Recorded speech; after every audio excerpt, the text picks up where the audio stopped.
조선 500년 역사에서 단 한 명 왕비 자리에 올랐다가 사약을 받고 죽은 여자가 있습니다. 그녀의 이름은 장희빈, 아니 장옥정이죠. 궁녀에서 시작해서 왕비까지 올랐지만 결국 영모죄로 몰려 독약을 마셔야 했던 여자. 이 믿기 힘든 이야기를 지금부터 시작해보겠습니다.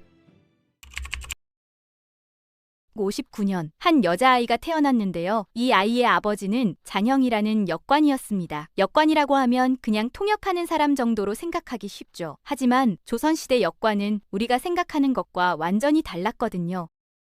이들은 중국과의 무역을 독점하시피 했고 사적인 거래로 엄청난 돈을 벌어들였습니다. 쉽게 말해서 요즘으로 치면 재벌 수준의 부를 가진 집안이었던 거죠. 물론 신분상으로는 중인이라 양반보다 낮았지만 경제력만큼은 어지간한 양반가를 압도했다는 겁니다.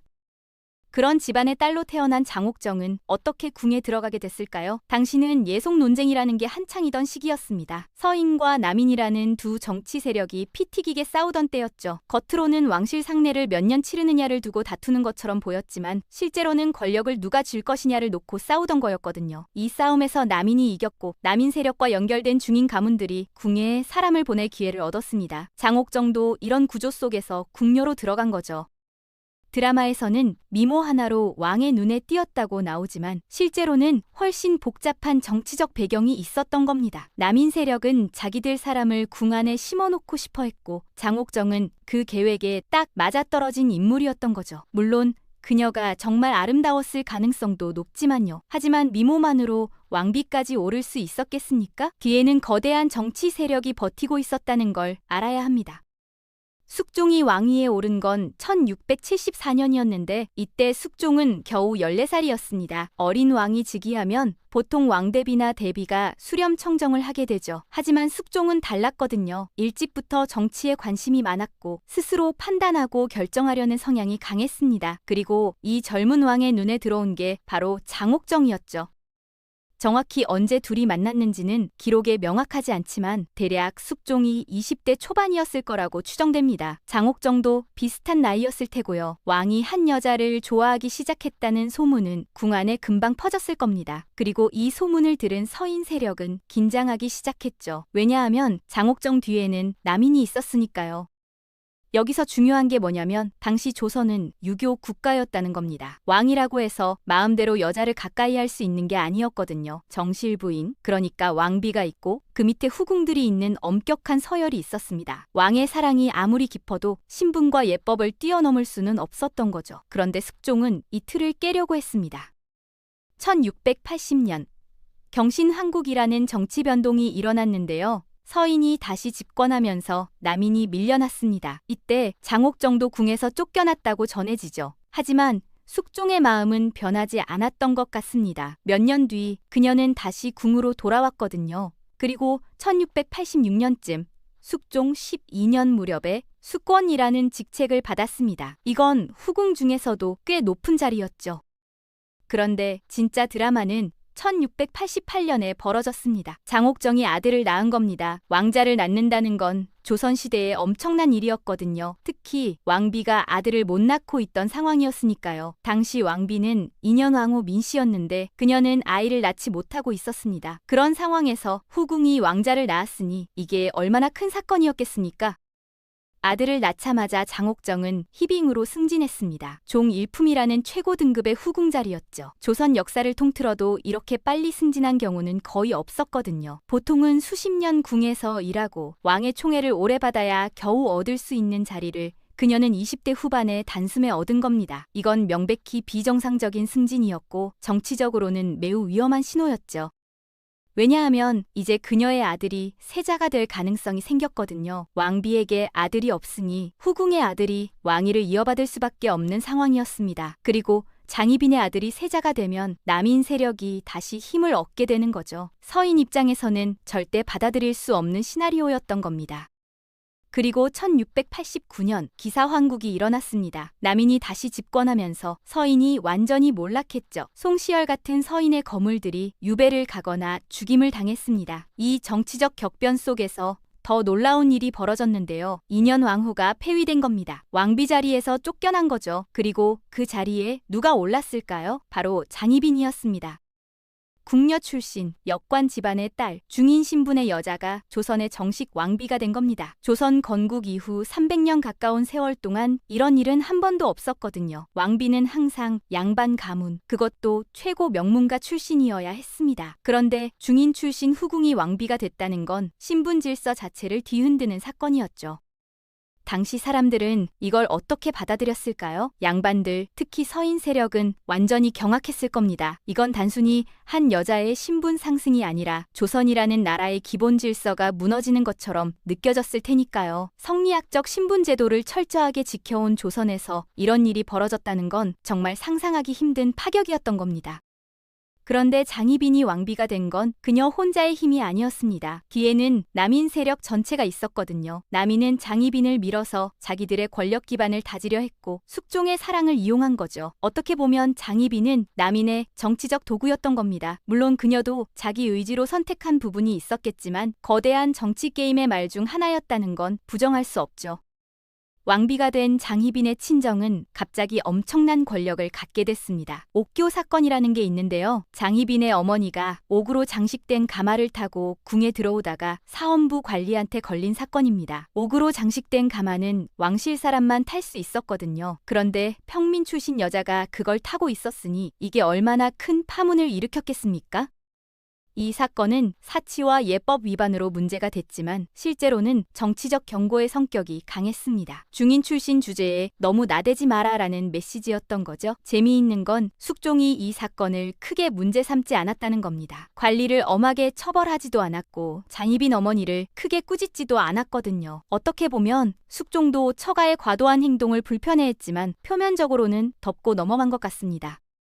하지만 이런 평화는 오래가지 못했습니다. 1694년 갑술 한국이 일어났거든요. 서인, 특히 노론이라는 세력이 다시 집권했습니다. 그리고 첫 번째로 한 일이 뭐였을까요? 인현왕후를 복위시킨 겁니다. 쫓겨났던 왕비를 다시 왕비 자리에 앉힌 거죠. 그럼 장희빈은 어떻게 됐을까요? 왕비에서 다시 희빈으로 강등됐습니다. 이게 얼마나 굴욕적인 일이었겠습니까? 5년 동안 왕비로 살다가 다시 후궁으로 떨어진 겁니다. 게다가 자기를 밀어냈던 인현왕후가 다시 돌아왔으니 그 심정이 어땠을지 상상이 가시죠? 하지만 더 큰 비극은 아직 오지 않았습니다. 진짜 끝은 7년 뒤에 찾아왔거든요. 1701년 인현왕후가 갑자기 죽었습니다. 병으로 죽었다고 기록돼 있는데요. 그런데 인현왕후가 죽자마자 이상한 소문이 퍼지기 시작했습니다. 장희빈이 무당을 불러서 인현왕후를 저주했다는 거였죠. 무고의 옥이라고 불리는 사건이 터진 겁니다. 공식 기록을 보면 굉장히 구체적입니다. 장희빈이 무당을 궁으로 불러들여서 저주 구술했고 인형에 인현왕후의 이름을 써서 저주했다고 나와 있거든요. 심지어 왕까지 저주했다는 내용도 있습니다. 이게 사실이라면 영모죄로 사형감이죠. 왕을 저주한다는 건 왕을 죽이려 한다는 것과 마찬가지니까요. 그런데 현대 역사학자들은 이 사건을 다르게 봅니다. 많은 학자가 이건 장희빈을 제거하기 위한 정치적 연출일 가능성이 크다고 말하거든요. 왜냐하면 증거가 너무 깔끔했거든요. 마치 누가 미리 준비해 놓은 것처럼 딱딱 들어맞는 증거들이 나왔습니다. 그리고 노론 세력은 이미 장희빈을 없애야 한다고 목소리를 높이던 상황이었죠. 실제로 저주를 했는지 아니면 누명을 쓴 건지는 지금도 확실하지 않습니다. 기록은 남아있지만 그 기록을 쓴 사람들이 누구였는지를 생각해봐야 하거든요. 승자의 기록만 남는 게 역사니까요. 노론이 집권한 상황에서 작성된 기록이라면 장희빈을 악마처럼 그릴 동기가 충분했던 겁니다. 숙종은 직접 장희빈을 신문했습니다. 그리고 사약을 내렸죠. 자기가 그렇게 사랑했던 여자한테 죽으라고 명령한 겁니다. 드라마에서는 이 장면을 사랑과 증오가 뒤섞인 비극으로 그리지만 실제로는 좀 다를 수 있습니다. 당시 숙종에게는 선택의 여지가 별로 없었거든요. 노론이 완전히 장악한 상황에서 왕이라고 해도 정치 세력의 요구를 무시하기 어려웠을 겁니다. 1701년 장희빈은 42살의 나이로 사약을 받고 죽었습니다. 궁녀로 들어와서 왕비까지 올랐다가 다시 추락해서 죽음을 맞이한 거죠. 그런데 이야기는 여기서 끝이 아닙니다. 장희빈이 죽은 뒤에도 엄청난 논쟁이 이어졌거든요. 뭐가 문제였냐면 장희빈은 사형당한 죄인이지만 동시에 세자의 어머니였다는 겁니다. 그녀의 아들이 훗날 경종으로 왕위에 오르거든요. 그럼 경종 입장에서 생각해보세요. 자기 어머니는 영모죄로 죽었는데 그 어머니를 어떻게 모셔야 할까요? 장례는 어떻게 치러야 하고 제사는 어떻게 지내야 할까요?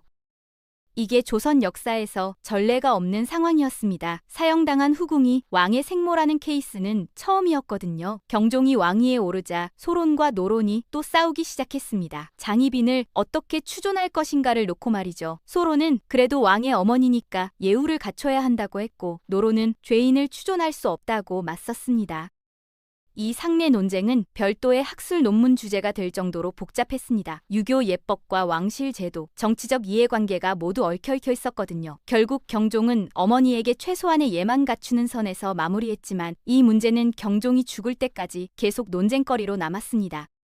그렇다면 장희빈은 정말 악녀였을까요? 전통적인 기록에는 그렇게 나와 있습니다. 인현왕후를 모시던 궁녀가 썼다고 전해지는 글에는 장희빈을 요녀라고 부르며 온갖 악행을 저질렀다고 적혀 있거든요. 수백 년 동안 사람들은 이런 이야기를 믿었고 장희빈은 조선시대 최고의 악녀로 여겨졌습니다. 하지만 현대 역사학자들은 다르게 봅니다. 이런 기록들이 대부분 승자, 그러니까 노론과 인현왕후 편에서 쓴 거라는 거죠. 패자의 이야기는 기록되지 않았거든요. 장희빈 본인이 직접 쓴 글은 하나도 남아있지 않습니다. 우리가 알고 있는 장희빈은 모두 적들이 그린 이미지일 뿐이죠. 게다가 여성사 연구자들은 장희빈을 시대의 희생양으로 봅니다. 그녀는 자기 의지로 권력을 잡으려 한 게 아니라 정치 세력들이 이용한 도구에 가까웠다는 거죠. 남이는 그녀를 밀어서 권력을 얻으려 했고, 노론은 그녀를 제거해서 권력을 지키려 했습니다. 그 사이에서 장희빈은 사랑도 했고 아이도 낳았고 왕비도 됐다가 결국 죽음을 맞이한 겁니다.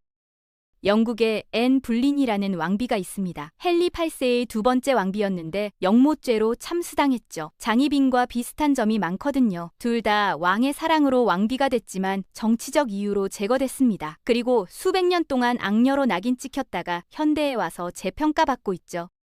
장희빈의 이야기는 단순한 궁중 로맨스가 아닙니다. 신분제도와 정치 권력, 성리학적 질서와 왕권이 충돌한 거대한 드라마였죠. 한 여자의 야망과 사랑, 그리고 희생이 뒤섞인 이야기였던 겁니다. 그녀를 악녀로 볼 것인가, 희생자로 볼 것인가는 여러분의 판단에 달려 있습니다.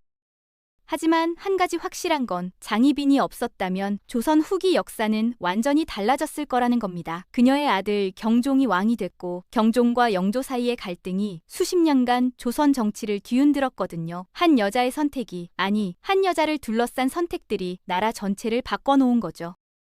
여러분은 장희빈을 어떻게 생각하시나요? 권력의 눈먼 악녀였을까요? 아니면 정치 싸움에 희생된 여자였을까요? 댓글로 여러분의 생각을 들려주세요. 그리고 만약 여러분이 장희빈의 입장이었다면 어떤 선택을 했을지도 궁금하네요.